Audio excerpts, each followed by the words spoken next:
Hello बच्चों, मैं हूं एमडी सर। आपका अपना यूट्यूब चैनल एसएस एकेडमी में हार्दिक स्वागत है। हर वर्ष की तरह आपको मिलेंगे most important question and series.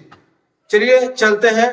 अभी ऑब्जेक्टिव सीरीज चल रही है बच्चों, तो ऑब्जेक्टिव सीरीज में आपके सामने है पहला प्रश्न। बट मैं उससे पहले आपको बता दूं कि जो आपकी टेस्ट परीक्षा जो चल आ रही है 31 को है, यानी 31 दिसंबर को बच्चों जो आपकी एक टेस्ट परीक्षा ली जा रही है उसमें आपने जिसने भी भागीदारी ली है वो आप अपने निजी टाइम पर, यानी जो 8:30 बजे का टाइम रखा है उस पर आप बाल कल्याण इंटर कॉलेज के सामने उपस्थित मिले, क्योंकि आपका पेपर 8:30 बजे स्टार्ट होगा। ओके बच्चों, अधिक जानकारी के लिए आप एडमिट कार्ड पर देख सकते हैं। चलिए अब बढ़ते हैं अगले प्रश्न की ओर। पहला प्रश्न है, जल को जीवाणु रहित बनाने के लिए उपयोगी पदार्थ है। बच्चों, जल को जीवाणु रहित यानी जल को जीवाणु मारने के लिए हम उसमें विरंजक चूर्ण डालते हैं। क्या डालते हैं? विरंजक चूर्ण। विरंजक चूर्ण को आप जानते ही ब्लीचिंग पाउडर के नाम से जाना जाता है बच्चों। इसी के साथ बढ़ते हैं अगले प्रश्न की ओर। अगला प्रश्न है आपका बच्चों, अगला प्रश्न हाइड्रोजन आयन। हाइड्रोजन आयन सांद्रण का मान H। देखो बच्चों, इसमें थोड़ी एक मिस्टेक है, वो ध्यान देना है आपको। H प्लस आयन का जो वैल्यू दे रखी है वो 10⁻⁻5 है। कितनी है बेटो? 10⁻⁻5। तो आपको ये सुधार करना है। और आप जानते हैं जब पीएच मान निकालते हैं तो पीएच मान का फॉर्मूला जो होता है बच्चों वो होता है आपका, क्या होता है फॉर्मूला? -log H धन आयन। तो H धन आयन यानी हाइड्रोजन आयन।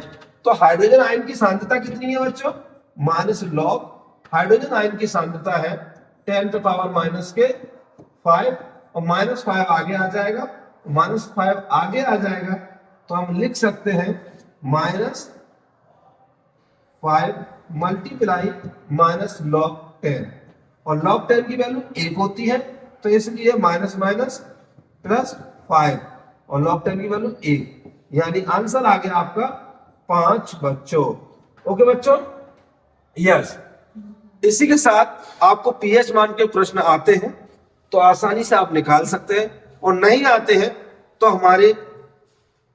हमारे चैनल पर लॉन्ग वीडियो भी पड़ी हुई है, उसको आप देख सकते हैं। प्रीवियस ईयर का पेपर भी पड़ा हुआ है पूरा सॉल्व, और आप उस वीडियो को देखकर आप अपना जांच सकते हैं कि आपको कितना आता है।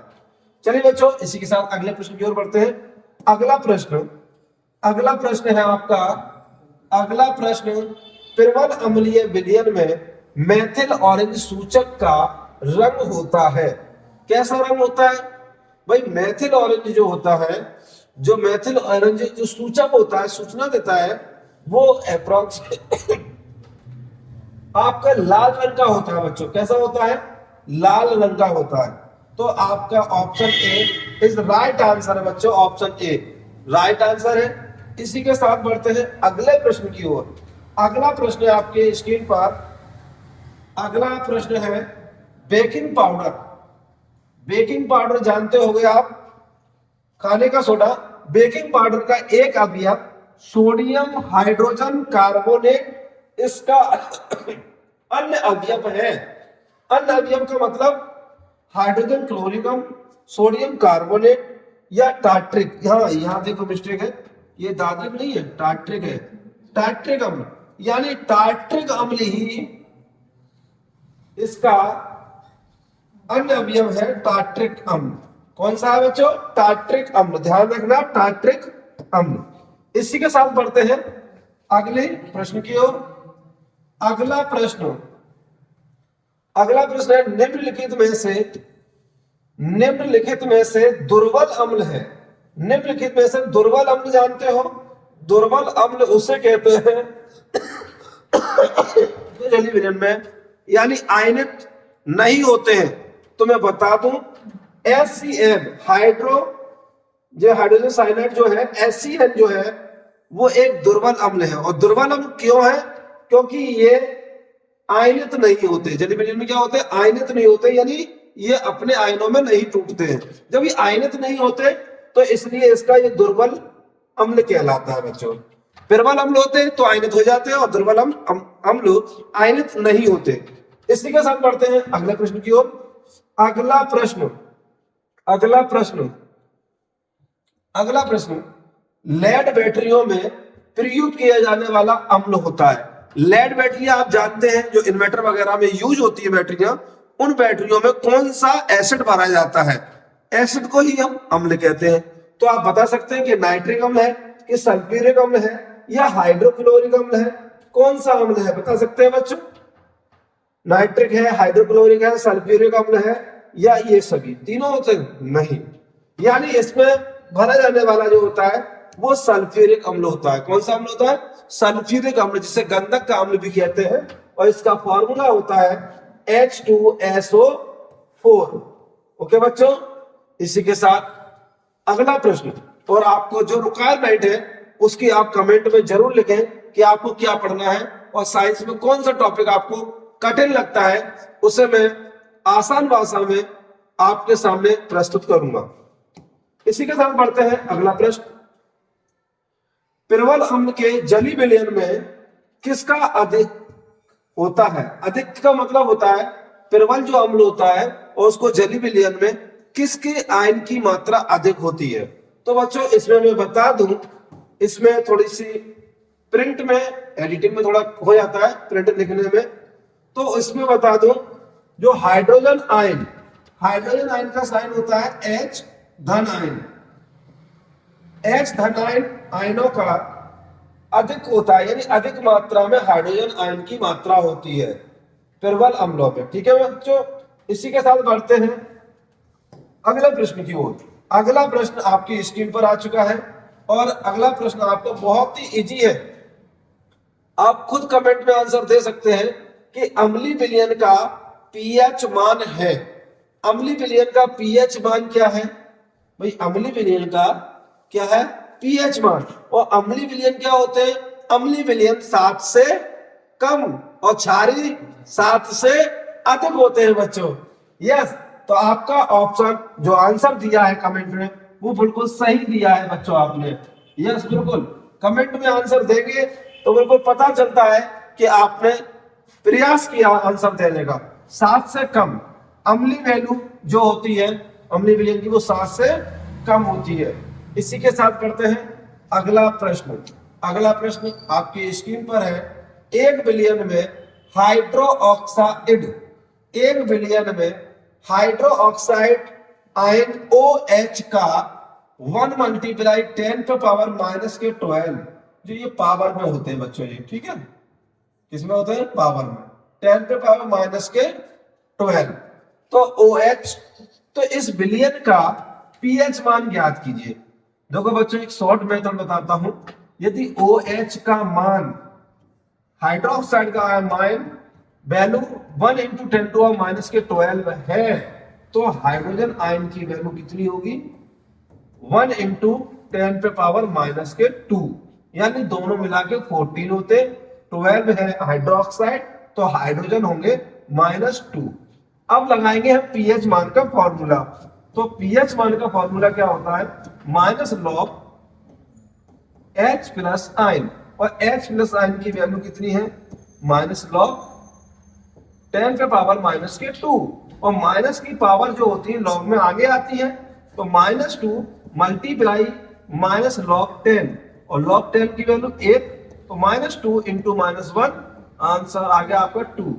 क्या आंसर है इसमें? आंसर है तो कमेंट दे सकते हैं तुरंत। कौन सा है? Option A. देखो स्वास्थ्य सही नहीं है, मगर आप ये ना सोचें कि स्वास्थ्य सही नहीं है तो वीडियो नहीं मिलेगी। वीडियो आपको पूरा मिलेगी, क्योंकि जो समय पेपर का आ चुका है वो बिल्कुल आपका अंतिम पड़ाव है। यही मेहनत है जो आगे आपके काम आ सकती है, क्योंकि फ्यूचर सही करने के लिए वर्तमान में मेहनत करनी पड़ेगी। इसी के साथ बढ़ते हैं अगले प्रश्न की ओर। अगला प्रश्न अगला प्रश्न है निम्नलिखित में से अम्लीय लवण कौन सा है? अम्लीय लवण, और अम्लीय लवण, अब ये बच्चों अम्लीय लवण जो होता है वो होता है Na2SO4, यानी ये स्क्वायर नहीं होते बच्चों, Na2SO4 होता है। ठीक है, ये अम्लीय लवण है जिसकी प्रकृति अम्लीय है। ठीक है, इसी के साथ बढ़ते हैं अगले प्रश्न की ओर।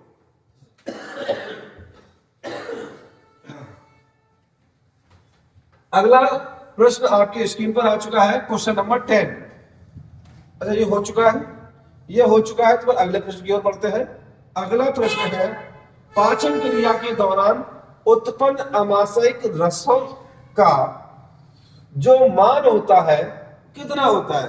तो मैं आपको बता दूं, जब पाचन क्रिया के दौरान बच्चों, जब पाचन क्रिया होती है तो उसमें हाइड्रोक्लोरिक अम्ल निकलता है, और यदि मैंने कह दिया कि अम्ल निकलता है तो अम्ल का पीएच मान हमेशा, चाहे कोई सा भी अम्ल हो, चाहे वो सिरके का अम्ल हो, चाहे कोई सा भी अम्ल हो, गंदा कम कोई सा भी अम्ल हो, यानी प्रत्येक अम्लीय वैल्यू 7 से कम होती है। तो हम ऑप्शन कौन सा लगाएंगे? 7 से कम, यानी ए ऑप्शन है आपका 7 से कम बच्चों।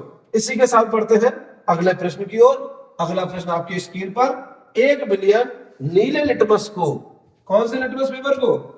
नीला लिटमस को लाल कर देता है। और भाई नीले लिटमस को लाल जो करता है वो कौन हो सकता है? भाई नीले को लाल करने वाला केवल अम्ल होता है। कौन होता है? अम्ल। अम्ल नीले लिटमस को लाल कर देता है, और बात घुमा के वही आ गई, तो अम्ल का पीएच मान कितना होगा? बताओ भाई अम्ल का पीएच मान। तो अम्ल का पीएच मान 7 से कम, और क्षारीय प्रकृति 7 से अधिक, और केवल 7 उदासीन। चलिए, इसी के साथ ऑप्शन ए इज करेक्ट है। इसी के साथ बढ़ते हैं अगले प्रश्न की ओर। निम्नलिखित में से अम्लीय लवण कौन सा है? अम्लीय लवण, ये रिपीटेड क्वेश्चन है बच्चों, रिपीटेड क्वेश्चन है, क्योंकि अभी हमने कुछ बताया था क्वेश्चन, क्योंकि ये है आपका क्वेश्चन सही आंसर, और लिखा ऐसे जाएगा Na2SO4 बच्चों। ठीक है, तो रिपीट क्वेश्चन है, अम्लीय लवण हम बता चुके हैं। इसी के साथ बढ़ते हैं अगले प्रश्न की ओर। अगला प्रश्न, व्यंजक चूर्ण पर तनु सल्फ्यूरिक अम्ल की अभिक्रिया से गैस निकलती है। व्यंजक चूर्ण पर तनु सल्फ्यूरिक अम्ल की अभिक्रिया से गैस निकलती है। तो मैं आपको बता दूं, व्यंजक चूर्ण यानी कैल्शियम ऑक्सीक्लोराइड और तनु सल्फ्यूरिक अम्ल, तनु सल्फ्यूरिक अम्ल मतलब होगा H2SO4। जब इन दोनों की क्रिया कराते हैं तो इसमें क्लोरीन गैस निकलती है, और क्लोरीन गैस कहाँ है? Cl2। और आप हमारी लॉन्ग वीडियो देखोगे तो उसमें बता दिया जाएगा पूरा क्रिया करके कि कैल्शियम क्लोराइड COCl2 की क्रिया H2SO4 से कराते हैं तो क्या निकलता है? HCl, यानी H इसका Cl इसका। तो इसमें क्या है, जब ये क्रिया कराएंगे तो Cl गैस निकल के आती है, क्योंकि ये बन जाएगा कैल्शियम हाइड्रोक्साइड, तो हमारी Cl आ जाएगी। क्या आ जाएगी? Cl2। इसी के साथ बढ़ते हैं अगले प्रश्न की ओर। ऑप्शन आपका सी इज करेक्ट है। प्रबल अम्लों तथा प्रबल क्षारकों द्वारा लवणों का लिटमस पेपर के प्रति व्यवहार कैसा होता है? देखो, अम्ल और क्षार, यदि प्रबल अम्ल है और प्रबल क्षारक है, और दोनों को मिला दिया जाए, निर्मित कर दिया जाए, तो लवणों का लिटमस पेपर में प्रति व्यवहार कैसा होगा? अरे, अम्ल क्षारक को नष्ट कर देते हैं और क्षारक अम्ल को खत्म कर देते हैं, तो क्या हुआ? उदासीन। और उदासीन लिटमस पेपर पर कोई प्रभाव डालता ही नहीं है। लिटमस पेपर में अम्ल होगा तो रंग बदलेगा, क्षार होगा तो रंग बदलेगा, और उदासीन होगा तो कोई प्रभाव नहीं पड़ता है। तो इसका मतलब है अम्ल और क्षारों के द्वारा मिलाया गया जो लवण है उससे कैसा व्यवहार करेगा बच्चों? उदासीन ही। कैसा व्यवहार करेगा? उदासीन। Option C is right answer है बच्चों। आपको एक जरूरी सूचना यह है कि आपके बोर्ड एग्जाम की जो तिथि है वो 22 फरवरी है, वो आपकी कंफर्म है, बट आप समय आपके पास है अभी अपना पढ़ने के लिए, तो आप 40 दिन के हमारे साथ टारगेट बैच में जुड़े, क्योंकि 40 दिन का मैंने टारगेट बनाया है, और जल्दी ही आपको जनवरी में 2024 से फर्स्ट वीडियो मिल जाएगी और उसके बाद 40 दिन में आपका कोर्स विद न्यूमेरिकल के फिनिश करने का टारगेट है। और वो भी उसकी प्राइस जो है वो 0 बैलेंस के साथ, मगर जुड़ना है तो पूरा कंप्लीट समय देकर। ओके बच्चों, जय हिंद।